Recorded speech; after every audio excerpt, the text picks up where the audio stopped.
Welcome to the Logic and Life Coaching Podcast, episode 29. Everyone wants happiness and success, and we know how to get you there. Come listen to the Leadership Society of Arizona as we teach a proven logic to help you simplify life, overcome challenges, and predict the future. You're listening to the Logic and Life Coaching Podcast. Welcome to the Logic and Life Coaching Podcast. My name is Chuck Solanas, and I'm joined by Dr. Jacob Kashiwagi. Hello. Hi, Chuck. Hi. So, the question for the week is, how can you teach LSA concepts to children who are less than age 5? I have kids ages 2 and newborn, just for reference. Okay, well, try sitting them down and teaching them for 30 minutes at a time the different logic ideas that we review. Okay, so starting with the event, so what happens when I release this? It's going to fall. How do you know that? Law of gravity. Yes, make sure you ask them a lot of questions. Conditions are related. Are they unique? The event, how many ways does it happen? Okay, so Chuck, I gotta ask you this question: is why are you trying to teach your children LSA concepts when they're only newborn and 2 years of age?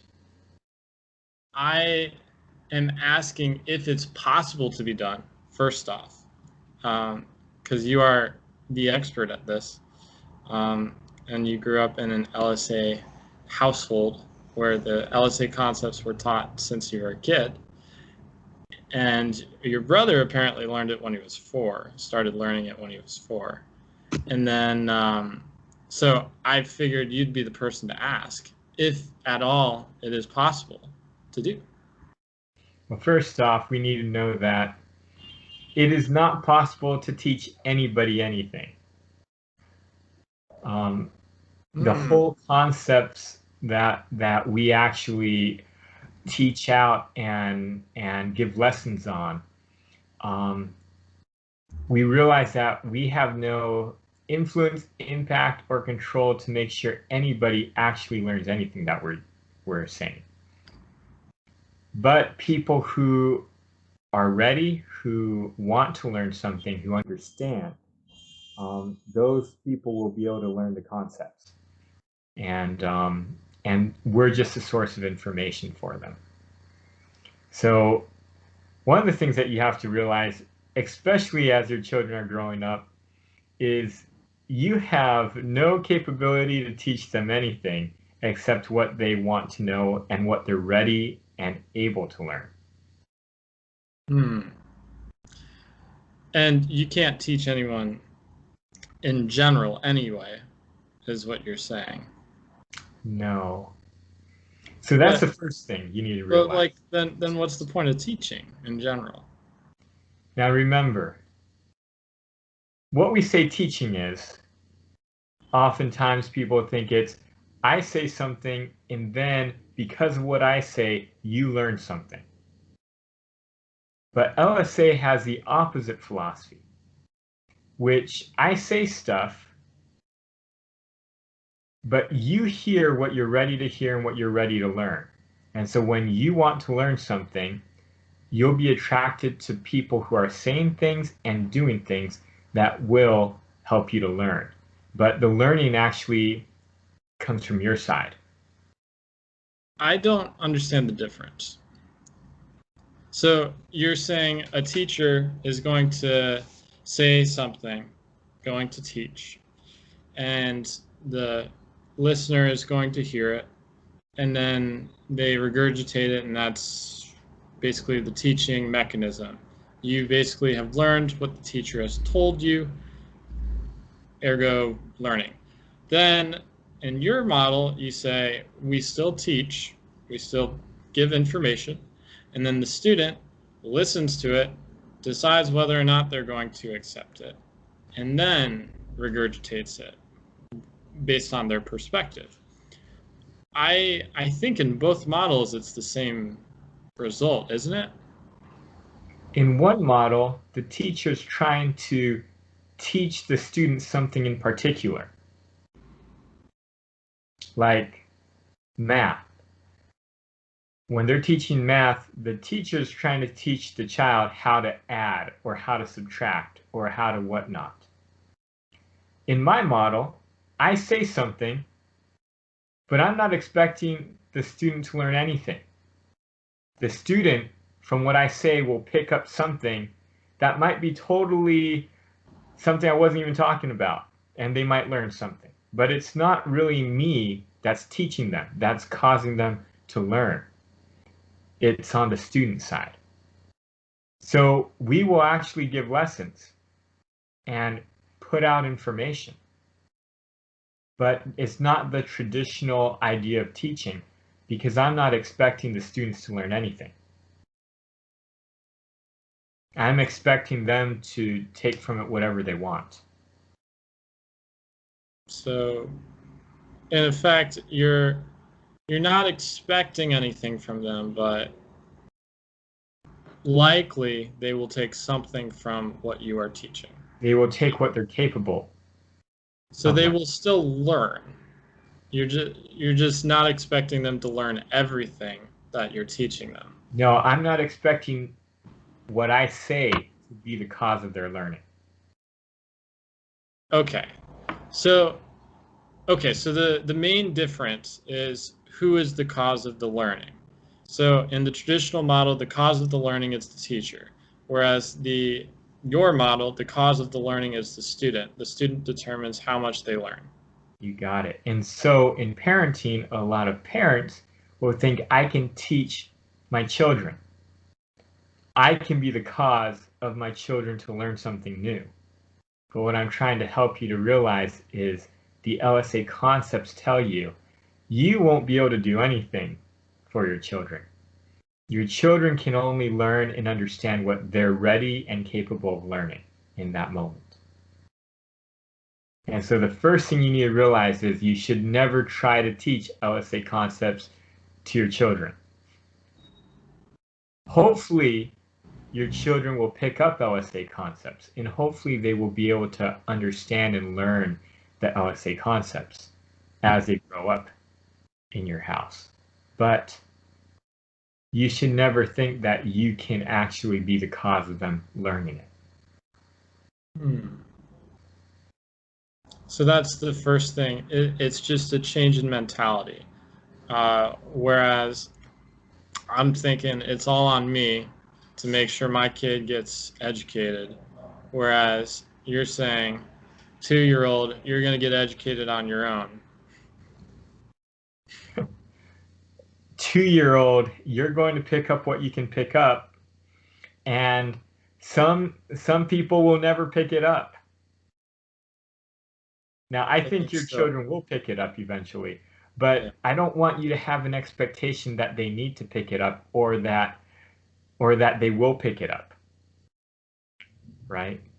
I want you to be able to accept your children for who they are, love them for who they are, and just enjoy them, right? If you have this mentality that I got to teach my children these great concepts and they're not learning them, then you're going to be like upset with them. You're going to get in arguments with them as they grow up. You're going to have fights with them, and you're not going to be able to just enjoy them for who they are and enjoy them growing up and be able to be happy with them.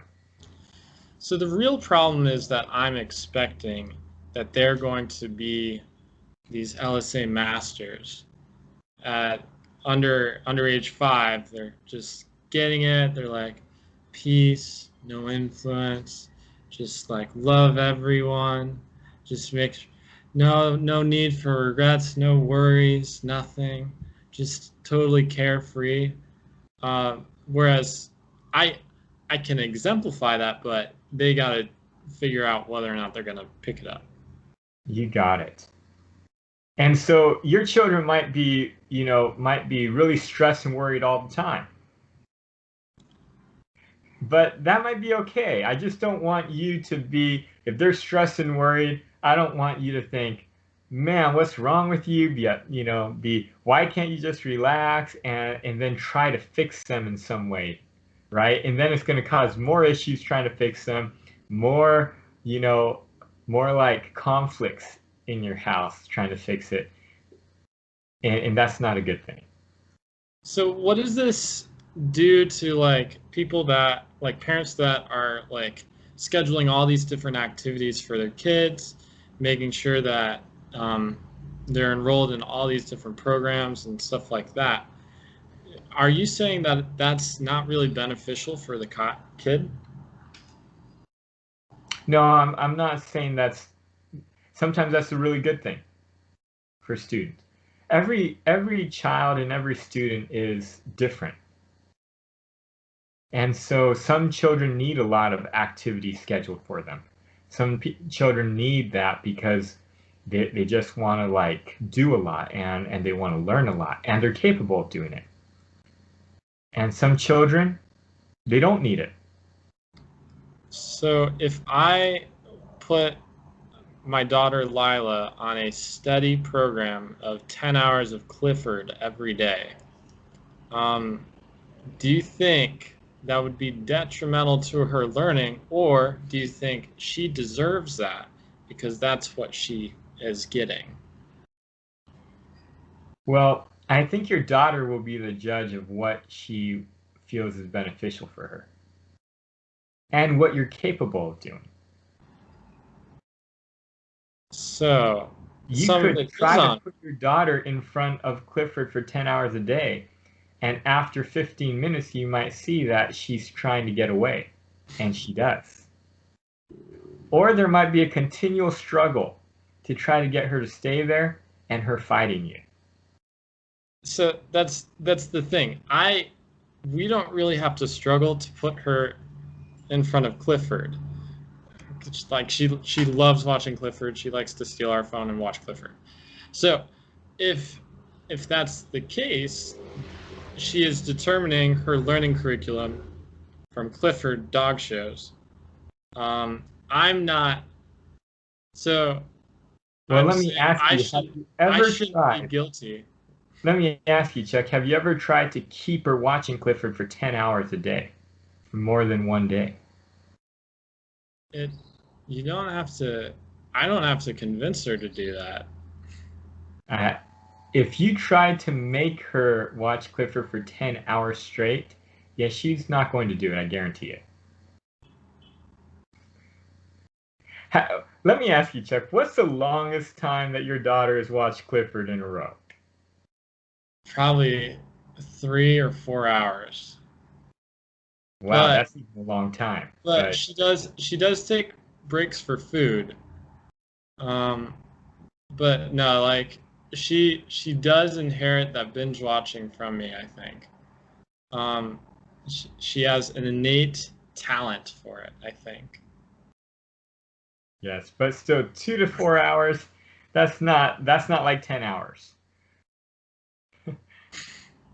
Now Yeah. here's the Normally she starts throwing food. Normally she like starts designing things by drawing on the walls.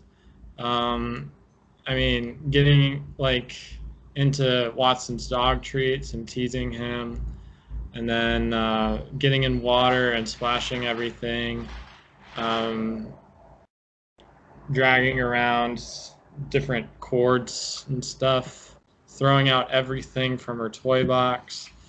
I mean, that is something that she generally tends to do with the other 4 hours. I'm just, for example, if I were to give Lila 10 hours of Clifford, you're saying I'm still not responsible for that.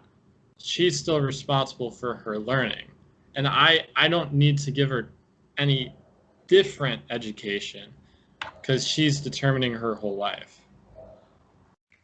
what you're going to find out is that when you watch your children will tell you what they're interested in. And children who grow up with parents who are more observant in exposing them to things that will be beneficial to them, things that help them to grow quicker, things that they enjoy, but things that also could be beneficial for them as they grow up and as they develop and as they get out and need to add value in the world, you'll find that those students tend to do better.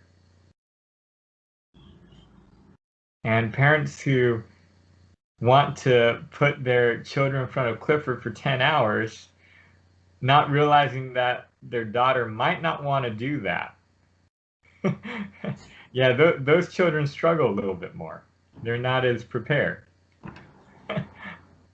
That's true. But Clifford teaches great values. That's why if you did a Clifford routine, it's probably better than doing maybe like a Simpsons routine or a SpongeBob SquarePants routine. You got a point there. Yeah, the new show that she's on after Clifford is Bubble Guppies. So, now look, Chuck, if you're asking me, what's the best thing that you can do to help your children learn and develop? It is to expose them to things that will be beneficial to them in the future, that they're willing to do, and that they want to do, and that they can learn from. So for example, my son's 1 year old, and yes, he loves to watch YouTube and these nursery rhyme videos that they have on there, Baby Shark, whatever it might be. He loves to do that. But he also loves to learn to press buttons. He loves to look at things. He loves to analyze what people are doing and be next to people and watch other children play. And so I have a lot of different options here. And I try to make sure that I do different things with him so he can learn about people, so that he can learn about things, but also so that he gets his enjoyment of watching YouTube every once in a while. And so, yes, I could just spend all of his time watching YouTube, but I see that he's willing to do other things that are more beneficial for him. And so I try to get him to do those things as well. That makes sense. So it's about willingness to do things, not so much like. So say for example, you've got a teaching curriculum. If you were to say, I'm going to focus on math, and math is the only thing that I'm going to focus on for a year, for example. I'm only going to teach my child math. You're saying that it would be better if I expose them to other things and see what they like out of all of the different options there. And then they will choose their curriculum for themselves, kind of like the Ricardo Semler's school, where they choose their learning path, Yeah, it's very similar to that. All I'm saying is you can expose them to things that are good for them. And if they're willing to do it, great, then you're good. But if they're not willing to do it, then it's not the best idea to force them to do it. It's better to find things that they're willing to do. For example, one of the things that's beneficial for children is to learn to walk. But my son, he can't walk. Not yet. He's learning. But whenever we try to get him to walk and do things, he doesn't want to. So I expose him to things that he wants to do, like watching people and observing objects and playing with, these balls and stuff like that. And so he develops. But he's slow at learning to walk. And that's okay. Eventually he will. Eventually he'll get that ability. But I don't have to push him to do it because it's not something he's really interested in right now. Does that make sense? And so you could expose your child to math. In math, they're going to have to learn eventually. Most people have to learn some type of form of addition, subtraction, and whatnot, the basics. But if your child doesn't want to do it at that time and isn't very interested in it, then there's no need to really force them, right? You can wait till they develop and have enough maybe enough self-control and discipline to want to learn it, even though they don't like it. Or maybe in the future they will like it, but that's maybe later in their life, not when they're 2 years old. Okay, that makes sense. Now, here's the thing. If you want them to learn leadership concepts, the best thing you can do is set the example. And amazingly, most of the things that parents want to teach their children, if they just set a good example of it, the children will learn it 10 times quicker usually than trying to make them learn it in some way. So I have a couple of things that you can do. Unfortunately, especially when they're children, it's things that you have to do, not them. Children are quite perfect in what they want to do and what they can do. Whatever they can do, they'll do, and whatever they want to do, you have to accept. So, 3 things. First, consistency. Be consistent with them. The more consistent you are with children, the quicker they're able to learn cause and effect. And when children can see cause and effect very quickly, it allows them to learn things 10 times quicker than usual. So for example, if you can't take them crying when I don't know, when whatever, then however you're going to deal with them, always deal with them in the same manner. So for example, if they don't want to go down for their nap, but you have to teach them that they have to take a nap because that's what you need in your life, then make sure at nap time every day, make it the same time and put them in a crib, wherever you're going to put them, and make sure you keep them there and you're consistent with that, however you do it. Right? If you don't want them to do a certain action, then make sure every time they do it that you have the same reaction to that. Whether it's take them away from it or whether you take away the thing, whatever it is, always make sure you're consistent with it. When you're consistent, they can learn quicker. When you're like, one time you say, okay, if you do this, I got to put you in your room or something, right? And they do it one time, you put them in their room. They do it the next time, you say, it's okay, and you just let them go and do it, right? Child's not going to learn that. They get all messed up. They can't say, why did my mom or dad allow me to do it this time and not that time, right? Consistency helps. Plus, they can memorize things. For example, if you're continually doing a certain activity with your child, they're going to pick it up quickly. It's going to become routine for them. Children, when they're young, they can memorize very quickly. And so if you want them to learn an action, then do something with them all the time, especially if they're willing to do it. And if you do that, they're going to pick it up in their memory, and they'll learn it inherently without even trying. Okay, second thing. Try to minimize that control. Try to let them do as much as they can that's not dangerous for them, doesn't harm anyone else, and isn't something that is you can't deal with. So as much as you can, let them do things. For example, when I let my child go out on my back porch, there are places that he can't go because it's dangerous for him. But there's places he can go that I don't like him to go there, but it's not dangerous for him. So I try to let him go everywhere except for those dangerous parts, because it allows him to be exposed to more of the porch, to more different things outside, allows him access to more things. And the more you allow them to explore and to do what they want, the quicker they can learn what they enjoy, what's their strength, and what they can actually do well.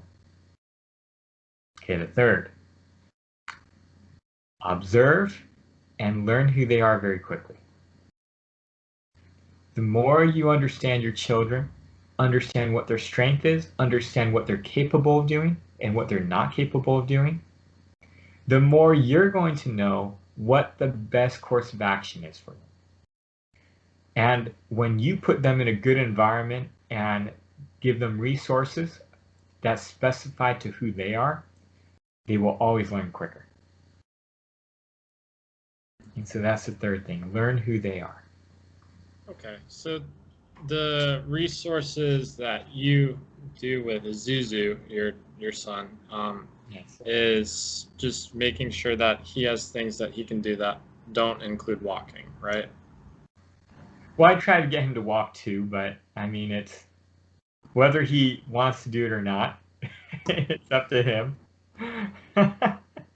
But I try to do as many things that I know he enjoys.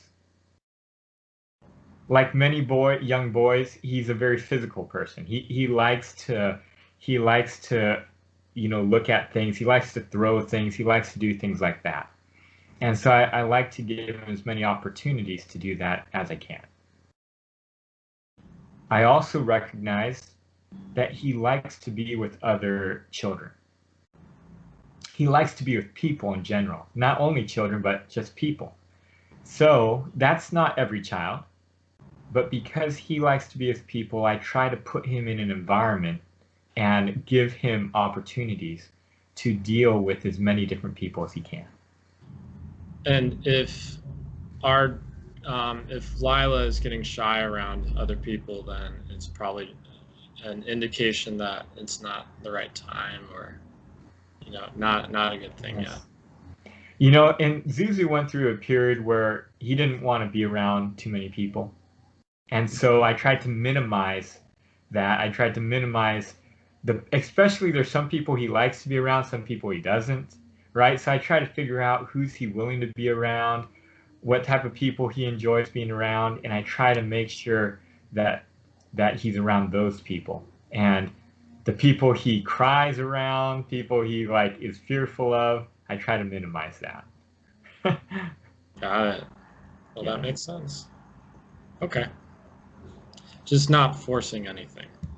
Yes, and there's sometimes you need a child to do something, right? Like, for example, I'm around my father a lot, and so I need Zuzu to be able to be around my father without crying. And so I try to find different ways to bring my father around and to do different things that Zuzu gets comfortable with that. And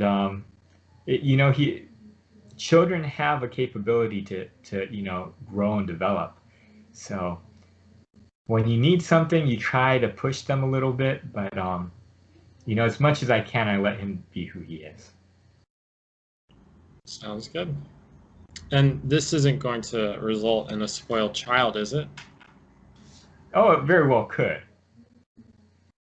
But I'd rather my child be spoiled and feel like they can do what they want than to be fearful that I'm going to punish them in any way or fearful of doing something. Because you think that's more detrimental? Definitely, to learning, yes. Okay. All right. Well, thank you so much, Dr. Jacob, for answering my questions. I think I gave you quite a few.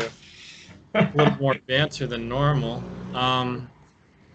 But I really think I got a lot out of it, and I hope our listeners did too. Thank you, listeners, for listening, and viewers for watching. Have a great rest of your day. Thank you for listening to the Logic and Life Coaching Podcast. It would be great if you could take a moment to write us a review. For any questions, comments, or topics that you would like to have addressed on the show, email the team at leadaz.org. To learn more about the Leadership Society of Arizona, visit us at leadaz.org.